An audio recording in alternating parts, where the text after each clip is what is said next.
मंत्री जाफर ने कहा कि पहले जमाने में मिस्र देश में एक बड़ा प्रतापी और न्यायप्रिय बादशाह था। वो इतना शक्तिशाली था कि आस पड़ोस के राजा उससे डरते थे। उसका मंत्री बड़ा शासन कुशल, न्यायप्रिय और काव्य आदि कई कलाओं और विधाओं में पारंगत था। मंत्री के 2 सुंदर पुत्र थे जो उसी की भांति गुणवान थे। बड़े का नाम शमसुद्दीन मोहम्मद था और छोटे का नूरुद्दीन अली। जब मंत्री का देहांत हुआ तो बादशाह ने उसके दोनों पुत्रों को बुलाकर कहा कि तुम्हारे पिता के मरने से मुझे भी बड़ा दुख है। अब मैं तुम दोनों को उनकी जगह नियुक्त करता हूं। तुम मिलकर मंत्रपद संभालो। दोनों ने सिर झुकाकर उसका आदेश माना। 1 मास पर्यंत अपने पिता का शोक करने के बाद दोनों राज दरबार में गए। दोनों मिलकर काम करते थे। जब बादशाह आखेट के लिए जाता तो बारी बारी से हर एक को अपने साथ ले जाता तो और दूसरा राजधानी में रहकर शासन कार्य को देखता। एक शाम को जब दूसरी सुबह को बड़ा भाई बादशाह के साथ शिकार पर जाने वाला था। दोनों भाई आमोद प्रमोद कर रहे थे। हंसी हंसी में बड़े भाई ने कहा कि हम दोनों एक मत होकर इतना बड़ा राज्य चलाते हैं। हम क्यों न ऐसा करें कि एक ही दिन संभ्रांत परिवारों की सुशील कन्याओं से विवाह करें। तुम्हारी क्या राय है? छोटे ने कहा कि मैं आपकी आज्ञा से बाहर नहीं हूं। जैसा आप कहेंगे वैसा ही होगा। दोनों को मद्यपान से नशा भी आ रहा था। बड़े भाई ने कहा, सिर्फ एक रात में शादी होना ही काफी नहीं है। हमारी पत्नियों को भी एक ही रात में गर्भ रहना चाहिए। छोटे ने हंसकर कहा कि वह भी हो जाएगा। फिर बड़े ने कहा कि हमारी संतानें भी एक ही दिन जन्मे और तुम्हारे यहां पुत्र हो, मेरे यहां पुत्री हो। छोटे ने कहा, बहुत अच्छी बात है। बड़े ने कहा कि जब तुम्हारा बेटा और मेरी बेटी बड़े हो जाए उनका विवाह भी कर दिया जाए, क्योंकि शुरू से साथ साथ रहेंगे तो उन्हें एक दूसरे से प्रेम हो ही जाएगा। छोटे भाई ने कहा, इससे अच्छी क्या बात हो सकती है कि मेरे बेटे के साथ आपकी बेटी की शादी हो। बड़े ने कहा, लेकिन एक शर्त है, मैं शादी में तुमसे दहेज भरपूर लूंगा। इसमें 9,000 अशरफिया नकद, 3 गाव और दुल्हन की सेवा के लिए 3 दासियां। छोटे ने मजाक को बढ़ाते हुए कहा, यह आप कैसी बातें कर रहे हैं? हम दोनों की पदवी बराबर है। फिर लड़के वाला दहेज कहाँ देता है? वो तो दहेज लेता है। आपको चाहिए कि आप शादी में भरपूर दहेज मुझे दे, न कि मुझसे दहेज ले। यद्यपि मजाक ही हो रहा था, किंतु बड़ा भाई अत्यंत क्रोधी स्वभाव का था। वो बिगड़ कर बोला, तुम समझते हो कि तुम्हारा बेटा मान सम्मान में मेरी बेटी से अधिक होगा। मैं तो आशा करता था कि तुम मेरी बेटी की मान प्रतिष्ठा करोगे, लेकिन मालूम होता है तुम उसका बड़ा अपमान करोगे। दोनों भाई नशे में थे। ये बेकार बहस थी, क्योंकि शादी किसी की नहीं हुई थी और संभावित पुत्र और पुत्री के विवाह के दहेज का झगड़ा हो रहा था। लेकिन बहस बढ़ती ही गई और हास परिहास से गंभीर रूप ले बैठी। अंत में बड़े ने कहा, सवेरा होने दे, मैं तुझे बादशाह के सामने ले जाकर दंड दिलाऊंगा। तब तुझे मालूम होगा कि बड़े भाई से गुस्ताखी करने का क्या फल होता है। ये कहकर वो अपने शयन कक्ष में चला गया। छोटा भी अपने कमरे में आकर अपने पलंग पर लेट गया, किंतु उसे रात भर नींद न आई। वो गुस्से में जलता भुनता रहा और सोचता रहा कि ये भाई जो मजाक की बात पर भी इस तरह बात करता है, कोई गंभीर बात पैदा होने पर क्या करेगा। दूसरे दिन सुबह शमसुद्दीन मोहम्मद तो बादशाह के साथ शिकार पर चला गया और इधर छोटे भाई ने बहुत से रत्नाभूषण आदि एक मजबूत खच्चर पर लादे, बहुत सा खाने पीने का सामान रखा और शहर छोड़कर चल दिया। सेवकों से कह दिया कि 2-1 दिन के लिए जा रहा हूं। वो अरब देश की राह पर चल पड़ा। बहुत दिन की कष्टप्रद यात्रा के बाद उसका खच्चर बीमार हुआ और मर गया।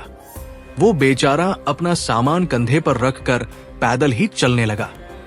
हसना नामी शहर से वो बसरा की ओर बढ़ रहा था कि उसे एक घुड़सवार उसी तरफ जाता हुआ मिला। घुड़सवार को उस पर दया आई और उसने नूरुद्दीन अली को अपने पीछे घोड़े पर बिठा लिया और बसरा तक पहुंचा दिया। बसरा पहुंचकर नूरुद्दीन अली ने उसे बहुत धन्यवाद दिया। बसरा नगर में नूरुद्दीन अली ने देखा कि एक बड़ी सड़क पर भीड़ सड़क के दोनों ओर खड़ी हुई है। वो भी वही खड़ा हो गया। कुछ ही देर में एक अमीराना सवारी आई जिसके साथ बहुत से नौकर चाकर थे। जिस भव्य व्यक्तित्व वाले आदमी की सवारी निकल रही थी उसे लोग झुक झुक कर सलाम कर रहे थे। वो उस राज्य का मंत्री था। नूरुद्दीन अली के सलाम करने पर मंत्री ने उसे देखा और उसके विदेशी परिधान और उसके चेहरे पर उच्च वंशीयता की छाप देखकर उससे पूछा कि तुम कौन हो, कहां से आ रहे हो। नूरुद्दीन अली ने कहा, सरकार, मैं मिस्र देश के काहिरा नगर का निवासी हूं। अपने संबंधियों से मेरा झगड़ा हो गया है, इसीलिए देश देश घूम रहा हूं। मंत्री ने कहा, इस यायावरी में तुम बहुत दुख उठाओगे, मेरे साथ चलो, बड़े आराम से रहोगे। अतएव नूरुद्दीन अली मंत्री के साथ रहने लगा। मंत्री उसकी विद्या बुद्धि देखकर बहुत प्रसन्न हुआ। एक दिन मंत्री ने एकांत में उससे कहा, बेटे, अब मैं बहुत बूढ़ा हो गया हूं। अब मुझे अधिक दिनों तक जीने की आशा नहीं है। मेरी संतान केवल एक बेटी है जो बड़ी रूपवती है। वो अब विवाह योग्य है। कई सामंत और धनीमानी व्यक्ति उससे विवाह करना चाहते हैं, किंतु मैंने ये स्वीकार नहीं किया। मुझे वो बेटी बहुत ही प्रिय है। मैं समझता हूं कि वह तुम्हारे योग्य है।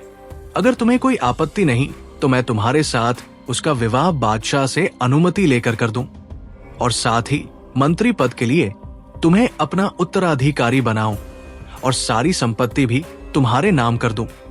नूरुद्दीन अली ने कहा, मैं आपको अपना बुजुर्ग मानता हूं। जो कुछ आपका आदेश होगा मैं वैसा ही करूंगा। मंत्री ने उसकी स्वीकृति पाई तो बहुत खुश हुआ। उसने विवाह की तैयारियां शुरू कर दी और नगर निवासियों में से खास खास लोगों को ये बात बताने के लिए बुलाया। जब सब लोग एकत्र हुए तो नूरुद्दीन अली ने अलग ले जाकर मंत्री से कहा, मैंने अपने कुटुंब के बारे में अभी तक किसी को कुछ नहीं बताया। अब ये बताता हूं। मेरे पिता मिस्र के बादशाह के मंत्री थे। हम 2 भाई हैं। दूसरा भाई मुझसे बड़ा है।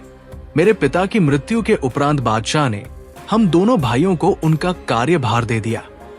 हम कुछ समय तक शासन कार्य विधि पूर्वक करते रहे। एक दिन मेरी अपने बड़े भाई के साथ एक बात पर बहस हो गई। उसने मुझसे ऐसे कटु शब्द कहे कि मैंने देश छोड़ दिया। मंत्री ने जब ये वृत्तांत सुना तो और भी प्रसन्न हुआ। उसने सोचा कि ये तो बहुत अच्छी बात है कि ये भी मंत्री का बेटा निकला।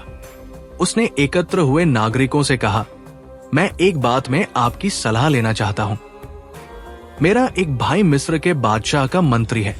उसके केवल एक पुत्र है। उसने मिस्र में अपने बेटे का विवाह न करना चाहा और उसे यहां मेरे पास भेज दिया ताकि मैं उसका विवाह करके उसे अपने पास रखूं। आप क्या कहते हैं? सभी ने एक स्वर से कहा कि बहुत ही अच्छी बात है, भगवान वरवधू को चिरायु करे। मंत्री ने सब लोगों को भोजन कराया और रस्मी तौर पर शादी की मिठाई बांटी। काजी ने आकर विवाह संपन्न किया। फिर सब लोग मंत्री के घर से विदा हो गए। मंत्री ने सेवकों को आज्ञा दी कि नूरुद्दीन को स्नान कराओ। स्नान के बाद नूरुद्दीन अपने मामूली कपड़े ही पहनना चाहता था, किंतु मंत्री के सेवकों ने उसे वे रत्न जड़ित मूल्यवान वस्त्र पहनाए जो मंत्री ने इस अवसर के लिए भेजे थे। उसके शरीर और वस्त्रों पर नाना प्रकार की सुगंध भी लगाई और उसका अन्य साज श्रृंगार किया।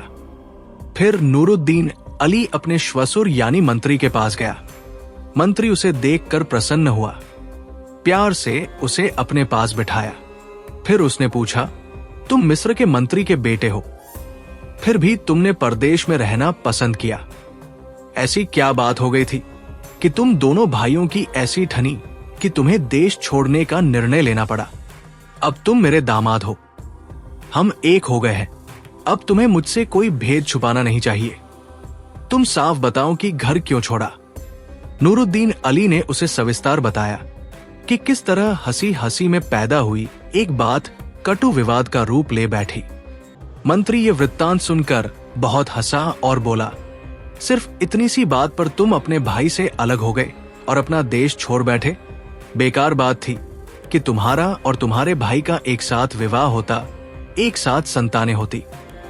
तुम्हारे यहाँ पुत्र और उसके यहाँ पुत्री होती और उनके विवाह में दहेज का प्रश्न उठता।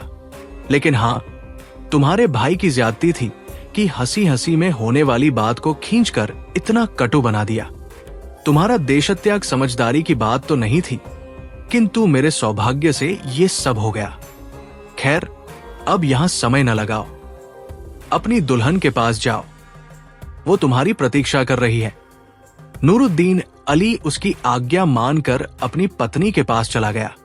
इधर मिस्र में उस दिन की कहासुनी के 1 महीने बाद जब बड़ा भाई शमसुद्दीन मोहम्मद शिकार से वापस आया तो उसे सेवकों ने बताया कि उसका भाई 2 दिन के लिए जाने को कहकर वापस नहीं लौटा। शमसुद्दीन मोहम्मद को इस पर बड़ा खेद हुआ, क्योंकि उसने समझ लिया कि नूरुद्दीन अली मेरे कटु वचनों से क्रुद्ध होकर किसी दिशा में निकल गया है। उसने चारों ओर उसकी तलाश में आदमी भिजवाए जो दमिश्क और हलब तक हो आए, किंतु उसे न खोज सके क्योंकि वह तो बसरा में था। अंत में शमसुद्दीन निराश होकर बैठ रहा। उसने समझ लिया कि नूरुद्दीन जीवित नहीं है। फिर शमसुद्दीन मोहम्मद ने विवाह किया। संयोग से उसका विवाह उसी दिन और उसी समय पर हुआ जब नूरुद्दीन का विवाह बसरा में हो रहा था। इससे भी अजीब बात थी कि 9 महीनों के बाद एक ही दिन नूरुद्दीन अली के घर में पुत्र और शमसुद्दीन मोहम्मद के यहाँ कन्या का जन्म हुआ। नूरुद्दीन के पुत्र का नाम बदरुद्दीन हसन रखा गया। बसरा का मंत्री नाती के जन्म पर बहुत ही प्रसन्न हुआ। उसने बहुत बड़ा समारोह किया और अच्छी तरह सेवकों को इनाम और फकीरों को भिक्षा दी। फिर कुछ दिन बाद वो नूरुद्दीन अली को शाही दरबार में ले गया और बादशाह से निवेदन किया कि मेरी जगह मेरे दामाद को मंत्री बना दीजिए। वो पहले भी कई बार उसे दरबार में ले गया था और बादशाह नूरुद्दीन की बुद्धि और चातुर्य से प्रभावित था। अतएव उसने बगैर किसी हिचक के नूरुद्दीन अली को अपना मंत्री बना दिया। पुराना मंत्री यानी नूरुद्दीन का ससुर ये देखकर अत्यंत प्रसन्न हुआ कि नूरुद्दीन अली में इतनी प्रबंध कुशलता है और वो ऐसी न्यायप्रियता और मृदुल स्वभाव से काम करता है कि राजा प्रजा सभी का प्रिय हो गया है। 4 वर्षों के बाद अवकाश प्राप्त मंत्री बीमार होकर मर गया। नूरुद्दीन अली ने उसका बड़ा मातम किया और सारे मृतक संस्कार अच्छी तरह से किए। बदरुद्दीन हसन जब 7 वर्ष का हुआ तो उसके पिता ने उसका विद्यारंभ कराया और बड़े बड़े विद्वानों को उसका शिक्षक नियुक्त किया। बदरुद्दीन ऐसा कुशाग्र बुद्धि था कि कुछ ही समय में उसने पूरा कुरान कंठस्थ कर लिया। 12 बरस का हुआ तो उसने सारी प्रचलित विद्याएं अच्छी तरह पढ़ ली। वो अत्यंत सुंदर और सुशील भी था। जो भी उसे देखता उसकी प्रशंसा करते नहीं अघाता था। एक दिन नूरुद्दीन अली अपने पुत्र को राज दरबार में ले गया। बदरुद्दीन ने बादशाह को ऐसे विधि पूर्वक प्रणाम किया और उसके प्रश्नों का इतनी बुद्धिमानी से उत्तर दिया कि बादशाह बहुत खुश हुआ। उसने बदरुद्दीन को इनाम इकराम भी दिया।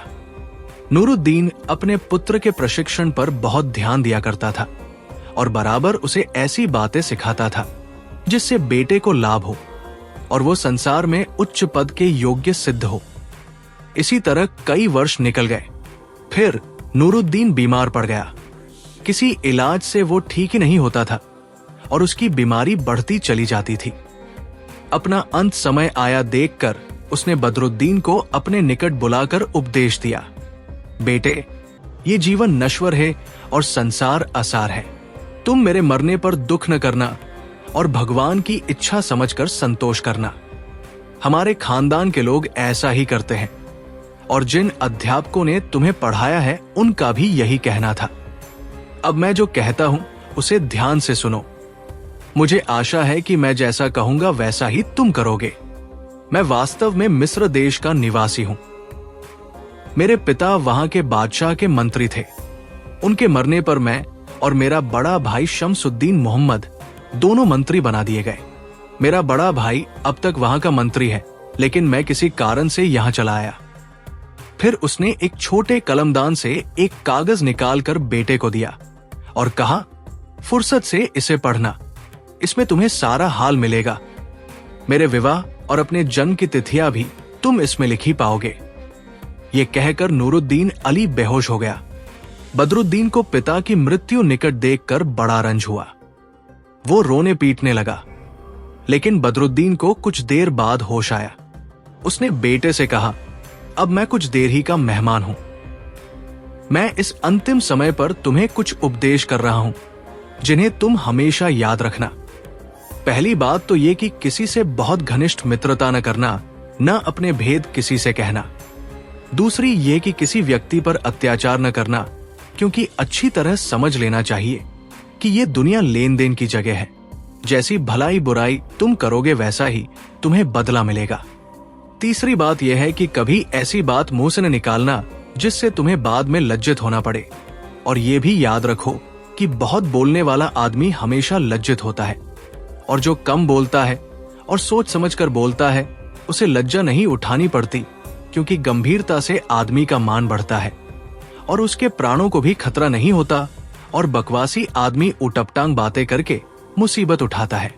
चौथी बात यह है कि मद्यपान कभी न करना, क्योंकि मदिरा बुद्धि को भ्रष्ट कर देती है। पांचवी बात यह है कि हाथ रोक कर खर्च करना और मितव्ययता को हमेशा अपना सिद्धांत बनाए रखना। मतलब ये नहीं कि इतना कम खर्च करो कि लोग तुम्हें कंजूस कहने लगे, लेकिन इतना खर्च न करना कि निर्धन हो जाओ। जो धनवान होता है उसे 1000 दोस्त घेरे रहते हैं, मगर जब पैसा नहीं रहता तो कोई बात भी नहीं पूछता। नूरुद्दीन अली इस प्रकार अपने पुत्र को जीवन के लिए उपयोगी बातें अपने अंतिम श्वास तक बताता रहा। जब वो मर गया तो बदरुद्दीन ने बड़े समारोह पूर्वक गमी की सारी रस्में की। इतना कहने के बाद रानी शहजाद ने बादशाह शहरयार से कहा कि यहां तक कहानी सुनकर खलीफा हारून रशीद बहुत प्रसन्न हुआ। इसलिए मंत्री जाफर ने कथा को आगे बढ़ाया।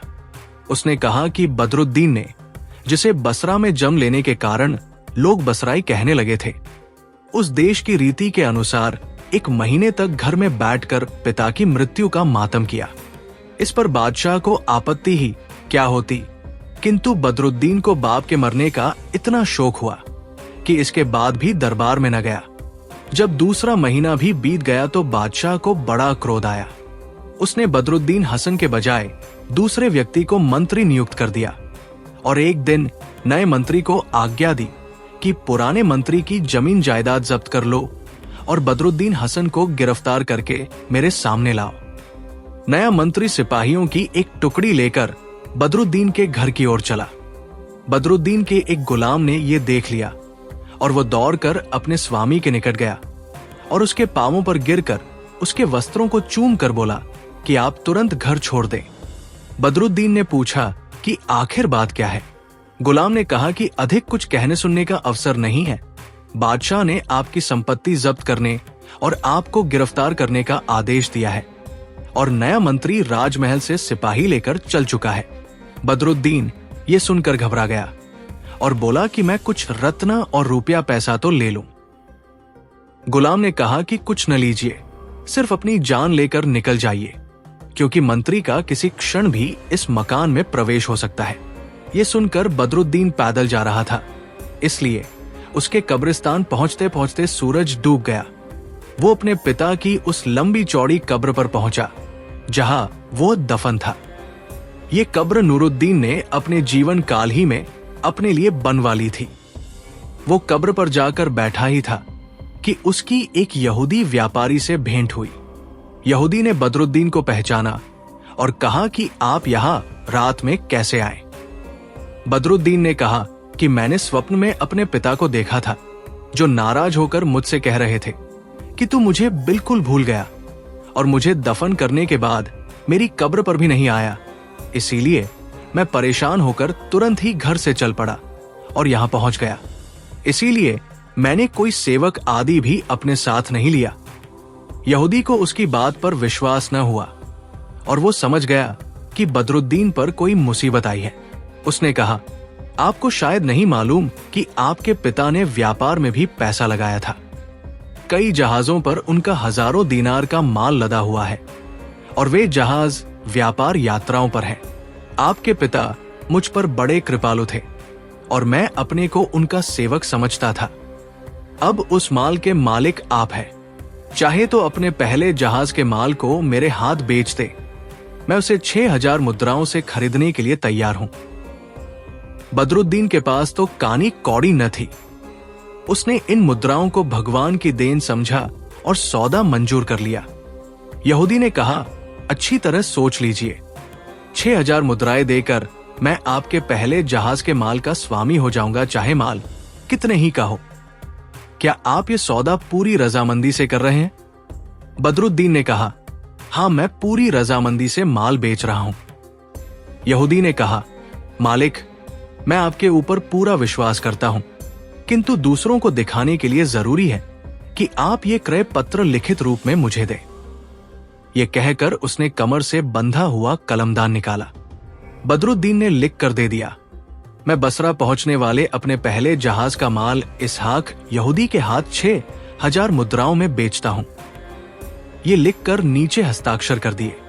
यहूदी ने वो कागज लिया और बदरुद्दीन को 6000 मुद्राओं की थैली देकर चला गया।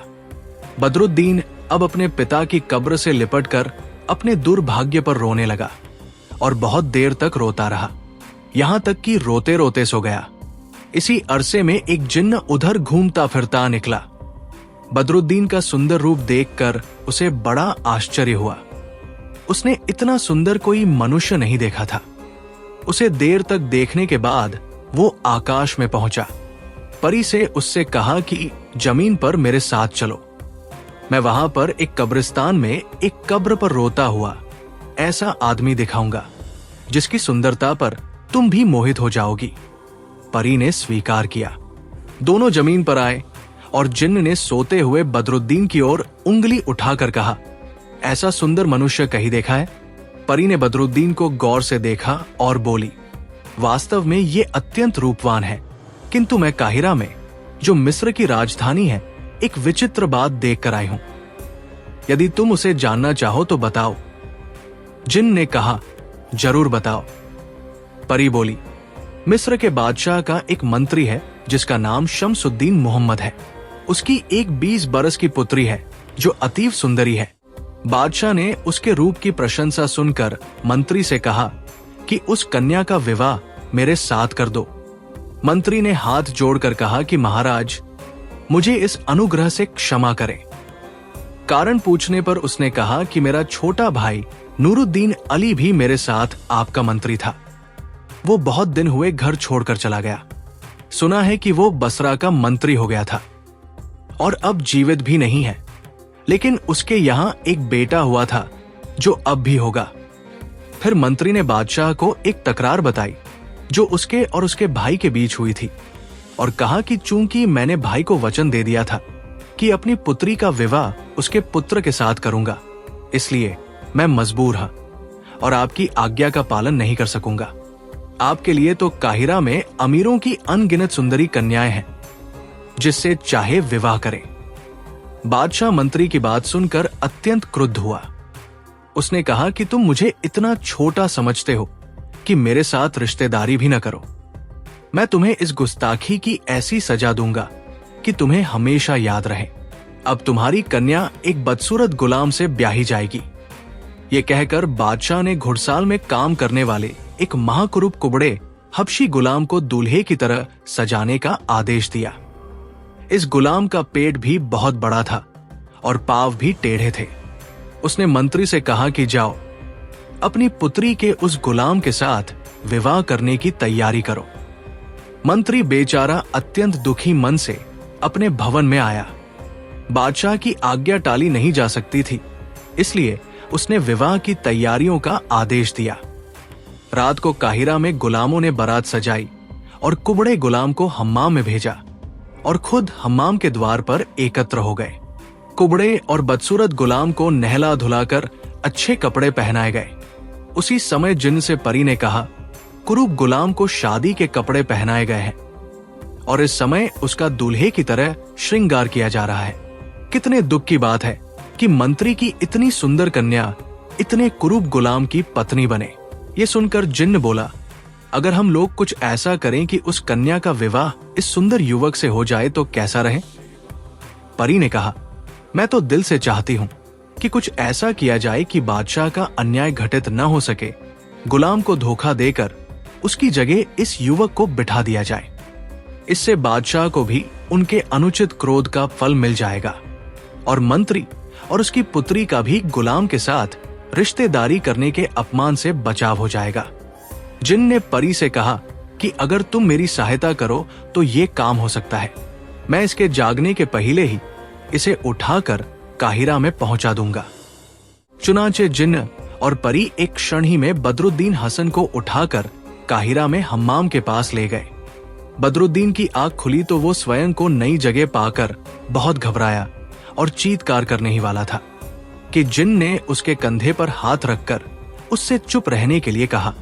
फिर उसे समझाया, मैं तुम्हें एक मशाल देता हूं, उसे लेकर शादी के जुलूस में सम्मिलित हो जाओ।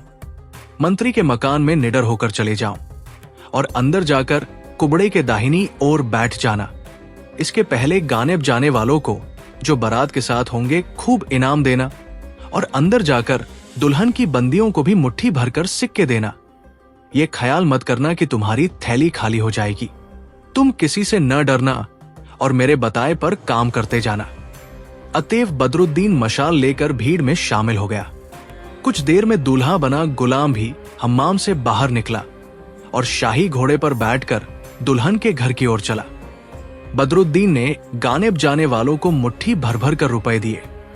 वे इससे बड़े प्रसन्न हुए। बारात मंत्री के द्वार पर पहुंची तो द्वारपाल ने बारातियों को बाहर रोक दिया। गानेब जाने वालों को तो अंदर जाना ही था। उन्होंने इस खुले हाथ वाले बाराती यानी बदरुद्दीन के भी अंदर जाने की अनुमति द्वारपाल से लड़ झगड़ कर दिलवा दी और कहा कि ये गुलाम नहीं, उच्च वर्ग का परदेशी है। उन्होंने उसके हाथ से मशाल भी ले ली और उसे दूल्हे की दाहिनी ओर बिठा दिया। दूल्हे की बाई ओर दुल्हन बैठी थी। दुल्हन यद्यपि अतीव सुंदरी थी, किंतु कुरूप गुलाम से ब्याही जाने पर अत्यधिक शोक संतप्त और मुरझाई हुई थी। कुछ क्षण में दुल्हन की बांदिया हाथ में मशाले लेकर आई। उनके साथ काहिरा की अन्य स्त्रियां भी थी। वे सब कहने लगी कि इस कुबड़े की तरफ देखा भी नहीं जाता। हम लोग तो अपनी सुंदरी दुल्हन का हाथ इस सजीले जवान को देंगे जो उसके पास बैठा है। उन्होंने इस बात का भी ख्याल न किया कि बादशाह की आज्ञा से गुलाम का विवाह हो रहा है और ऐसी बातें करने पर उन्हें दंड मिल सकता है। उन्होंने ऐसा शोरगुल किया कि गानेब जाने की आवाजें तक दब गई। कुछ देर में फिर गाना अब जाना शुरू हो गया। रात भर ये राग रंग चलता रहा।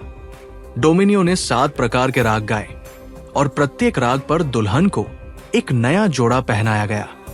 जोड़े बदलने के बाद दुल्हन ने गुलाम को घृणापूर्वक देखा और उसके पास से उठकर अपनी सहेलियों के साथ बदरुद्दीन के समीप जा बैठी।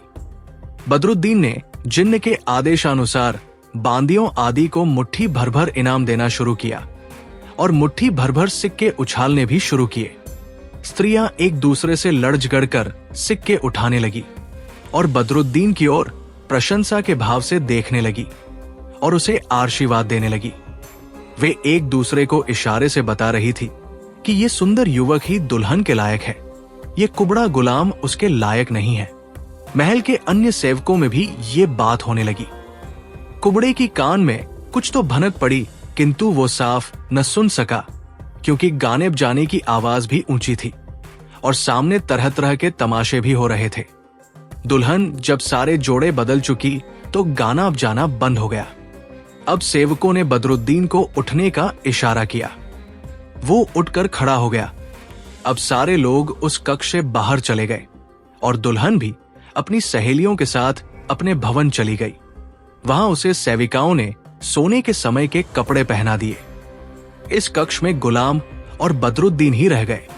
गुलाम ने क्रुद्ध दृष्टि से बदरुद्दीन को देखकर कहा, अब तेरा यहाँ क्या काम है? क्यों खड़ा है यहाँ? जाता क्यों नहीं?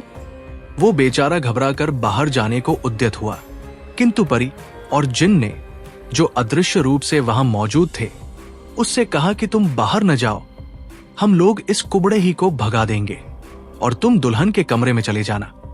परी और जिन्न के आश्वासन पर बदरुद्दीन वहीं पर रुका रहा। उसकी जगह कुबड़े को ही भागना पड़ा।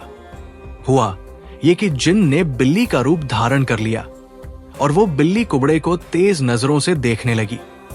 कुबड़े ने डपट कर और हाथ फटकार कर भगाना चाहा, मगर वो बिल्ली भयानक रूप से गुर्राने लगी और अंगारे जैसी लाल आंखों से देखने लगी। साथ ही उसने अपना आकार बढ़ाना शुरू किया और गधे जितनी हो गई। अब कुबड़ा घबराया और भागने को तैयार हुआ। बिल्ली ने और आकार बढ़ाया और भैंस जैसी हो गई और गरज कर बोली, ठहर कमीने, तू जा कहाँ रहा है, तेरा अंत निकट है। कुबड़ा गुलाम डर के मारे जमीन पर गिर पड़ा। उसने कपड़ों से मुंह छिपा लिया और कहा, भैंसे जी महाराज, मुझसे क्या कसूर हुआ है?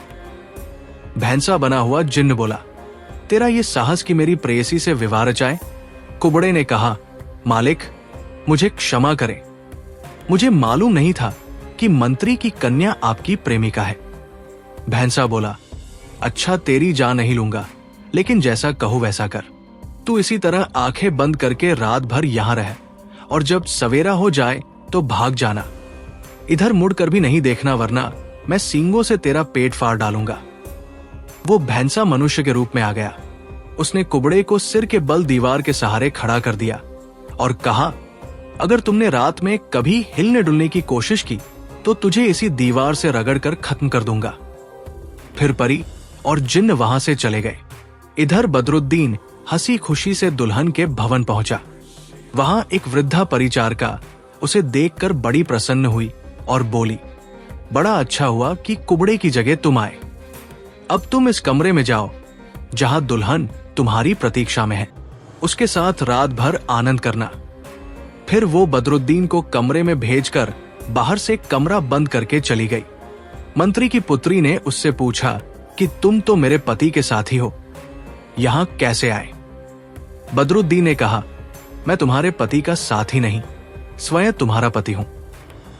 बादशाह की आदत हंसी मजाक करने की है, इसलिए उसने कुबड़े की बारात सजाई थी, किंतु वास्तव में उसने तुम्हारे साथ मेरी शादी करवाई है। उस कुबड़े से सभी हंसी ठट्ठा करते हैं, सो बादशाह ने भी किया। वो वापस घुड़साल में काम करने के लिए भेज दिया गया है। तुम इत्मीनान रखो, वो अब कभी तुम्हें सूरत नहीं दिखाएगा। मंत्री की पुत्री, जो पहले बड़ी उदास थी, अपने पति को देखकर बड़ी प्रसन्न हुई। वो कहने लगी, मैं तो दुख और चिंता के मारे मरी जा रही थी। ऐसे कुरूप कुबड़े के साथ जीवन कैसे कटेगा? भगवान का लाख लाख धन्यवाद है कि उसने मुझे कुबड़े से बचाकर तुम जैसा पति दिया है। ये कहकर वो बदरुद्दीन से लिपट गई। बदरुद्दीन भी उसके रूप और प्रेम को देखकर भाव विभोर हो गया। उसने अपनी पगड़ी और थैली एक चौकी पर रखा और भारी पोशाक उतार दी। सोते समय पहनने वाली टोपी, एक मिर्जई और तंग मोहरी का पाजामा ही उसके बदन पर रहा। ज्ञातव्य हो कि इतना खर्च करने पर भी उसकी थैली जिन्न के जादू के कारण भरी की भरी रही थी। शयन काल के वस्त्र पहनकर बदरुद्दीन अपनी दुल्हन को बगल में लेकर सो रहा। रात में जिन्न और परी फिर आए। अब उन्हें शरारत सूझी। उन्होंने तय किया कि बदरुद्दीन को जैसे सोते में बसरा से काहिरा लाए थे, वैसे ही कहीं और पहुंचा दिया जाए। चुनांचे उन्होंने उसे उठाकर दमिश्क नगर की जामा मस्जिद के बाहर लिटा दिया। फिर दोनों वहां से चले गए। सवेरे अजान की आवाज सुनकर दमिश्कवासी जब नमाज पढ़ने आए तो सीढ़ियों पर बदरुद्दीन को सोया देखकर ताज्जुब में पड़े कि ये कौन है और यहाँ क्यों सो रहा है। कोई कहता है कि रात में अपनी पत्नी से लड़ झगड़ कर आ गया है और इतना गुस्से में था कि रात के पहनने वाले कपड़े भी नहीं बदले। किसी ने कहा, ये बात नहीं है, ये रात को बहुत देर तक शराब पीता रहा है और घर का रास्ता भूलकर लड़खड़ाता हुआ यहाँ आया और गिर कर सो गया। इसी प्रकार वे लोग भांति भांति की अटकलें लगाने लगे, क्योंकि किसी को पता नहीं था कि वो कौन है और क्यों पड़ा है। बदरुद्दीन कुछ तो सवेरे की ठंडी हवा से और कुछ चारों ओर घिरे लोगों की आवाज से जाग गया और अपने को अपरिचित जगह एक मस्जिद के सामने देखकर बड़े आश्चर्य में पड़ा और उसने लोगों से पूछा कि ये कौन सी जगह है और मैं यहाँ कैसे आया। लोगों ने कहा, भाई, ये तो हम लोग भी सोच रहे हैं कि तू कौन है और यहाँ कैसे आया। तुझे तो ये भी नहीं मालूम है कि ये कौन सी जगह है।